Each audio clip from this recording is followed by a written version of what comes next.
All right, Ellie, so let's go ahead and start reviewing this game.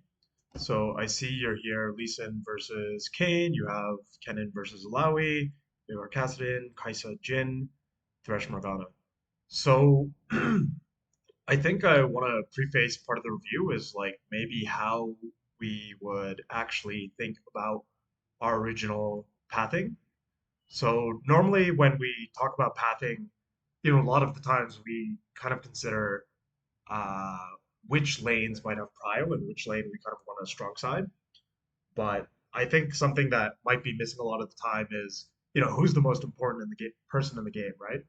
And usually someone will say something like, "Oh, it's the Kaisa here," because bot lane we need to get them ahead, and this is going to be like a high pressure, nonstop fighting lane or something like that. But in reality, the most important person in the game is basically going to be Kayn, right? Because all of the actions that you're going to take are based on who the enemy jungler is and what advantages you might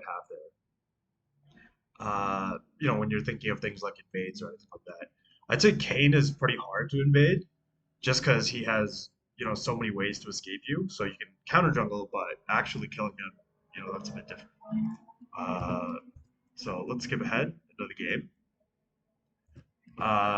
So if we think about what Kane might do, I assume like similar to you, where you might path bot, he's gonna kind of weak side his Alawi because it's just not that useful early, and it's very likely he's not gonna have prio, right? So if you path top, it's Kennen has prio, Veigar has prio, you can easily just hit him on his red, as an example. So you could start a red or Raptors. Okay, that's good that you actually. I mean, there's no way they could have gotten in there, right, with the Veigar standing, but it's fine. One thing you can actually think about, because the game doesn't really start at 1:30, right? The game basically starts at 0:0, and one possibility that you have, because their top and mid basically aren't champions, right? Like Kennen is a champion, Veigar is still a champion relative to their lane counterparts, is going for a lane invade. And typically you want to do that at maybe 120, but you'd have to kind of coordinate it ahead of time. I don't think it's that useful because realistically, like, you don't want to split the map or anything like that. And kind of going red to red it just feels, I don't know, almost bad. Especially because if you start topside, you have the option to do fewer camps and hit bot before Kane ever does. Versus, if you take his red, it's a likely chance that Kane's going to be on the bot side at the same time as you. Okay, anyways, so that's just like how we might think about the initial game. Let's see what happens here. So you start in blue, you get a leash. Um, so normally, whenever you know, let's see if it happens. Oh, stop pressing play. Who shows up to lane? Okay, they're both in lane. Oh no, Alawi came late. So normally, whenever you see a laner leashing and you have an idea of where the enemy jungler is, you kind of want to you kind of want to ping missing ping to the rest of your team, right? I would kind of assume that the Kane might have done leashless Raptors, but with the Alawi showing late, and I think is he missing mana? Yeah, he's missing a tiny bit of mana. You can let the rest of your team know that he started red buff. You might know that, but the rest of your team doesn't. So we just clear. Okay, and similarly, as we go ahead and do our clear, we kind of want to be pinging all the time where Kane is, right? Because I'm pretty sure you have an idea. And the general rule is, you do a camp, he does a camp, it's going to be about 20 seconds. So about every 20 seconds, you ping that maybe he's at Krugs or Raptors. So here because Veigar warded that he just cleared his top side. And that's good that you pinged Wolves. Let's keep going. Do we pan our camera here? We just play it normally. Okay, we do. Um, hmm. I would say like over here, like I know you've played like basically 1,000 plus games of Lee Sin, so you should definitely be able to. I remember Ferlaris roasted me on this for overusing it, but I would definitely emphasizing using some F keys here just to like really see what's happening. Because with the camera panning that you did, you could very easily miss what flashes or sums were used. You got the Morgana flash, but the others, like we don't really have anything, right? Let's keep going. Nice, you get a kill. We watch that. Nice. That's clean. Okay. So we go back. Wait, this is totally wrong. Why does this say it's 18 seconds? Okay, I don't know what app you're using, but it's like 1 second to the crab swap, so that's kind of sus. Uh, okay, you got the plant, and then we go back to our raptors, and let's see what happens next. Okay, this might be a mistake. So, what the hell? How did Kane show from topside? Uh, yeah, okay, so here this might be a mistake.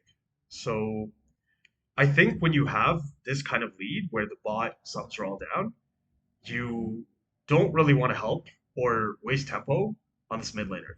Because from what I'm seeing here, this is basically ungankable for Kane, right? So this Kassadin is completely useless. Kane isn't that strong. The Vega has, all the resources he needs. He has sufficient mana and HP, and this is a cannon minion, right? Or a cannon wave. I think it's pretty reasonable for this Veigar to crash on his own.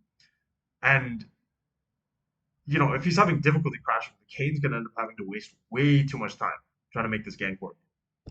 I think right here, you basically have enough gold for Dirk.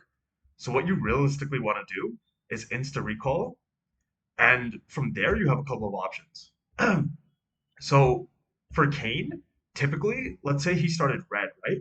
That means that his next camp or his first non-buff camp is going to respawn around the 420 mark. Kane really can't afford to waste too much time here. Um, And if he started Raptors, like maybe it'll spawn a bit earlier, 405, right? So his Raptors would be like right here, and his entire sequence is gonna come back up. Uh, continue. Raptor, Flash E.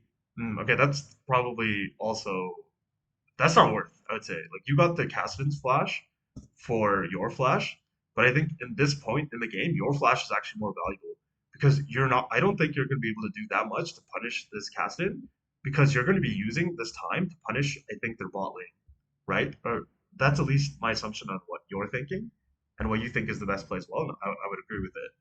So by the time you actually have, a timer to punish this Cassidon, I think he's basically going to hit level 6 versus your flash, can be used aggressively. So I was gonna write notes, but I think because this is a recording, it's fine. So over here, because you have the power spike, I would use the timed instant recall, and one of the options that you have is to run to your first respawning camp again, because that'll be around the 420 mark. And if you recall here and then go back, you'll be back at the camp, maybe like 430.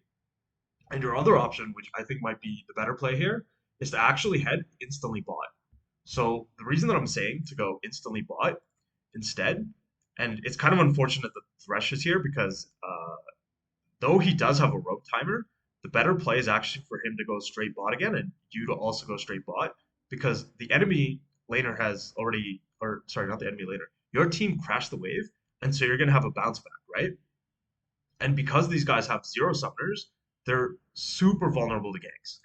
This is like the idea of like doing a repeat gank, right? Like it's really strong on junglers like Rek'Sai, J4, Vi, uh, a lot of these champions that we consider really strong early game junglers, right? And Lee Sin, I think, would definitely count into that. Though you don't have, CC, you have just exorbitant amounts of damage early game. So yeah, here because we go here when we didn't really need to help this guy crash, but even the Thresh came for the crash. We're late on our first respawning buff, or first respawning camp by a significant amount of time, and we lose the option to go in on their bot lane right here. So let's see, we don't look bot, which is kind of disappointing because I can't see what the wave is like. So there's the potential that even when you're this late, you might be able to come here before they can get a ward in the try and prevent their crash. And a lot of the times it's basically a guaranteed kill. And instead we go to our camp, which is it's okay, but I don't think it's the best play. Like it's not something that's gonna make you lose, but okay, then we do our Krugs. And now we're here bot, right? So like now there's no gank. Oh, And I think part of what's relevant to mention here as well is like when you would have gone to this bot play for the repeat gank, there's no way that Kayn would have been bot side, right? Because realistically, he's going back to his first respawning camp, which is either Raptors or Krugs. I'm assuming it's Krugs because it seemed like he started red. Um, okay, let's play, take his Gromp, then nice. Then I assume we start the drag. Oh, okay. That's a tiny mistake, maybe just like not going for it fast because there's nothing for you to do here, but like, it's not a big deal. Okay, we insta recall. That's good pings. Yeah, Kayn is definitely topside. Oh, that's unfortunate. He kills your shutdown cannon. Oof, that's bad. Hmm. Okay, I'm glad that you didn't instantly go for the Rift Herald here, because that would have probably been a mistake. Because I think the Viego wasn't in lane. Cassidon was taking a recall. What happened with Cassidon? No, he just crashed. He's chilling. Yeah, if you started the Rift instead of the Wolves, even though it's like the timer's super close, it's pretty easy for because Kane is basically insta run top again, right? For everybody to collapse on you, versus now you get the time for your mid and top to push out, which I think naturally they will. And then Thresh comes as well. Okay, so we go for this because it was a bit off on the timer for pushing out. It's good. I shut the Rift. Okay. So I can talk a bit about Rift Herald or going for the Rift Herald here and when it might be like a mistake. So typically, what you'll have, uh, okay, you did look. I was about to say that it's really important for you to actually look at your bot lane here, because what happens is the Kayn here is probably thinking that you might go for Rift Herald, right? And so his best option is basically to make a play bot lane, right? Because he knows that he basically has free reign on the bot lane because you're not going to be there to counter get, right? So there's the potential for your bot lane being dove, or they're pushed in and they just get ganked, right? And it's super easy. So here, I feel like I wouldn't worry about it too much, just because it looks like their wave is. It's hard to tell just from the mini map. Yeah, it looks like the wave is crashing under your laner's towers and they're full HP. So it's fine. See what happens. We go. Oof. Okay, this is actually really bad that your bot lane's doing this. Yep. And there's Kane, and he gets a double kill. Jeez, I wouldn't say that's your fault. There's like no way to predict that this would have happened. Like there's at least like 7 or 8 minions here, right? And your laners just basically ignored it and ran straight past to try and kill them. Um, I think the only thing you could have really done here is, pinged your teammates, right? Because as a jungler, like where Kayn might be, right? And what his best play is. Like for Kayn, originally when if you went for the Rift Herald right away, instead of doing your wolves, like he could have ran straight back here and maybe contested it. But after you killed the Lowy, he knows that this is gone. So I think the only thing you could have done here is to just let them know that he might be here, right? And like, sure, he could just be at his camps, but it's like, what's kind of like the worst case scenario for us, right? Is like he takes maybe the smarter play of heading straight bot instead of farming his camps, because while you're doing Rift, he has a timer, right? Like we were talking about earlier. So I think this is maybe the first like huge mistake in the game, um, and it's basically just pinging to communicate to your teammates where Kane is at a really important timer. Okay, clearing. Wait, what just happened? Maybe I missed something here. Oh no, nothing. Okay, clear, clear, clear. Pink. Okay, this is not right. As soon as I saw that Herald, okay, so I can talk about Rift Herald usage, right? Because this Herald usage is definitely bad. So typically, what you want to do with Rift Herald, right, is you don't want to use it just for plates, right? You want to use it to kind of take the whole tower. And the best case scenario that you usually get is that you just executed a dive, the jungler's on the opposite side, and then, this is maybe at like 4 plates, right? So then, you and maybe your bot laner or top laner just like chip away the tower, and then you take like 4 plates all at once. That's like, the dream scenario, right? But obviously, you can't do that all the time, so we have to think about what might be better. So part of using Rift Herald is typically people don't use it in mid lane, and the reason for that is because of where everybody is on the map, right? So let's say you use the Rift Herald top bot, and you know where the jungler is. If the jungler is on the opposite side of the map, it's basically impossible for them to send forces to kind of counteract your Rift Herald play, right? Like the mid laner is going to have to first have shove and then move. The top laner, like, look at how far he has to walk, right? Like, no shot, he's coming. And the jungler as well is literally going to have to go from his top quadrant all the way down to bot lane, right? Which is like, that just feels so it. He's not going to do that. When you use Rift Herald in mid lane, sure, the laners might not respond. Like, I mean, the support could. The support could have a roam timer, but no matter which quadrant the jungler is in, they can come in and kind of contest the play, right? Um, yeah, so that's part of it. And then the other thing that might be wrong with using this Rift Herald is this tower has 5 full plates. There's basically no reason to use the Rift Herald here because you're getting very little gold.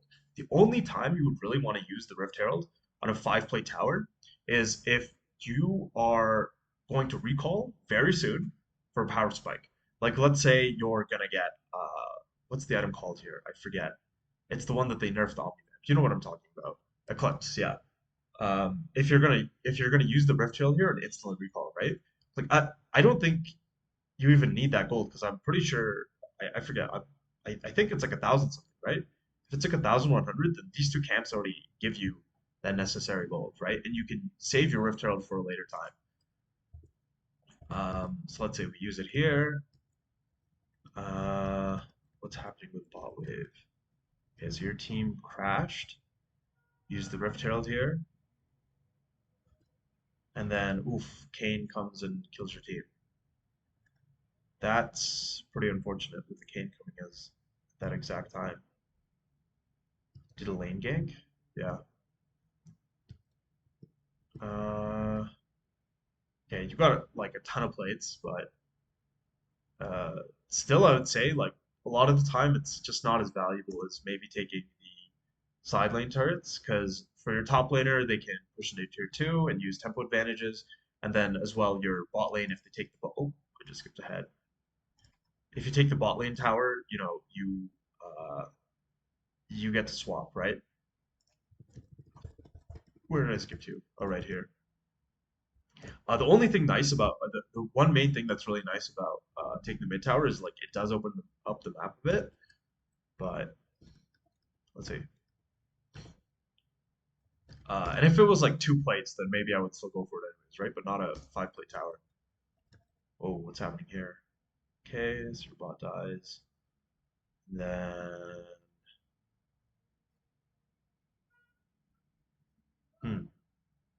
interesting. This feels really coin flip. Like you're basically the only times you want to take fights are when they're advantageous, right? So why does your Thresh run up here? Maybe that part is also confusing. I guess he wants to contest the drag. Yeah, so the only time you really want to take fights is when it's advantageous for you, right? Here it's not. Um, because like your Kai'Sa's basically in base.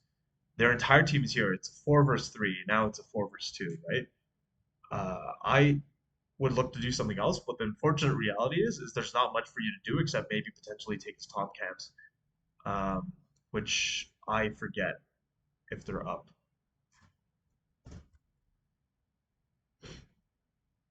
Ooh, we have to flash. Kayn also flashes. Yeah, this whole sequence of events is kind of sus. So the only thing that might be going good for you here is that, I'm pretty sure the Morgana ult is down and the Kayn ult is down, and that's how they killed the bot lane. Um, but here I would literally just let the Kaisa catch bot wave, and then you just have to take the L. But some reason we still fight it or try to fight it. Hmm. And the enemy actually just purely retreats. Interesting. I guess the main thing they're worried about is that the Kayn ult is down, which like he's their strongest member, right? So it probably reduces their strength significantly. Oh, nice, kick him out. So I guess like the main reason that I'm okay with giving this up is like I don't think their first drag is really that important. Like sure, it's gonna slow down the time for you to get soul, but on a champion on Lee Sin, I think uh usually objective control it feels less relevant than just gold, right? You know, it's the same as like carry dribblers. Like, let's say you're playing a champion like Graves. Typically, what you want to do is you want to get as much gold as possible in preparation for Baron, because Baron is usually a lot more relevant, right? Because it lets you get more turrets, more gold on the team versus, uh, yeah, some champions that might be looking to scale control objectives like Maokai, Udyr. For Lee Sin, I mean, you probably know better. Is gold is the most relevant thing. So let's keep playing. So I guess here we're just searching for gain. Yeah, okay, don't chase here. Oh,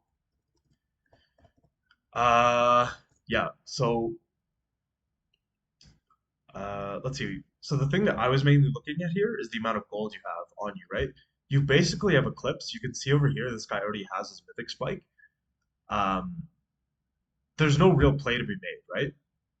You want to be like whenever you have these massive spikes like Dirk and you know your first mythic or even your second mythic like the usually the most relevant thing that you want to do is recall, right?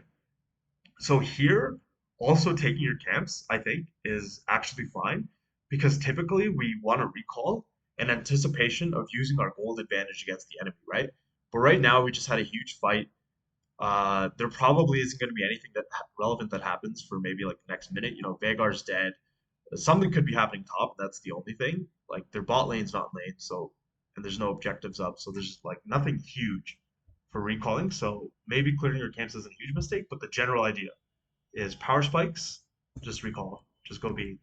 So we die. It's a huge mistake. Um, Kennen dies top. Yeah, see, okay, we didn't pan up there, so I couldn't say anything about top lane.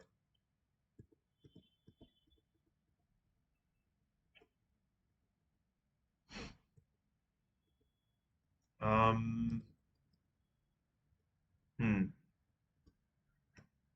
Yeah, now it looks like we're in a position in the game where it's actually insanely hard.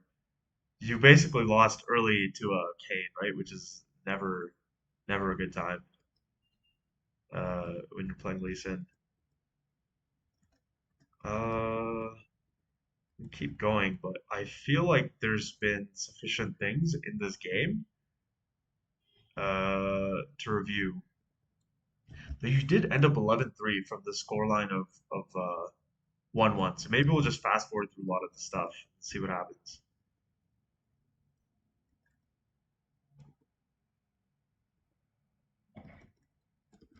Okay.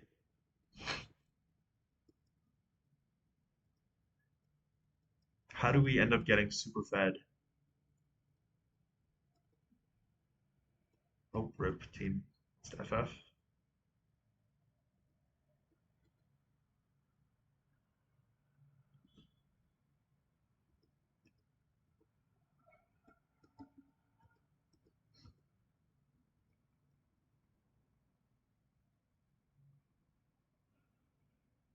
I mean, the total score line's pretty close, right?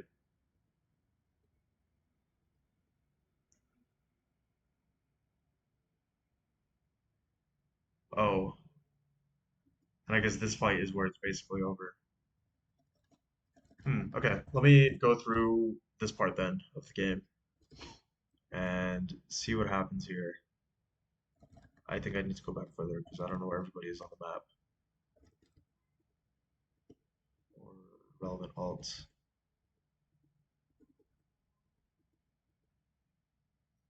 Hmm. Okay, so they have teammates dead. That's the main reason we go for this.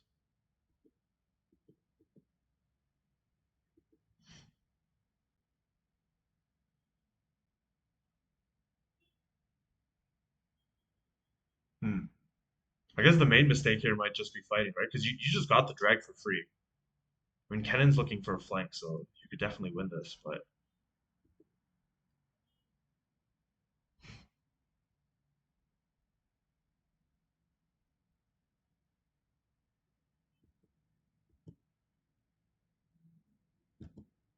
yeah, maybe that's the lesson here. Because like I feel like when I normally get objectives, unless we're like turbo ahead of the enemy team, if you just get the objective for free, there's no point in fighting. Because I guess like what you could put it out as is like you're taking a 5 versus 5 fight. Oh no, Cass is on here. Never mind. Unless he has TP. Yep. How is he instantly here? Holy shit, that was a fast TP. Okay. Um, I guess the main idea that I could talk about here is like typically you only want to take unfair fights, right?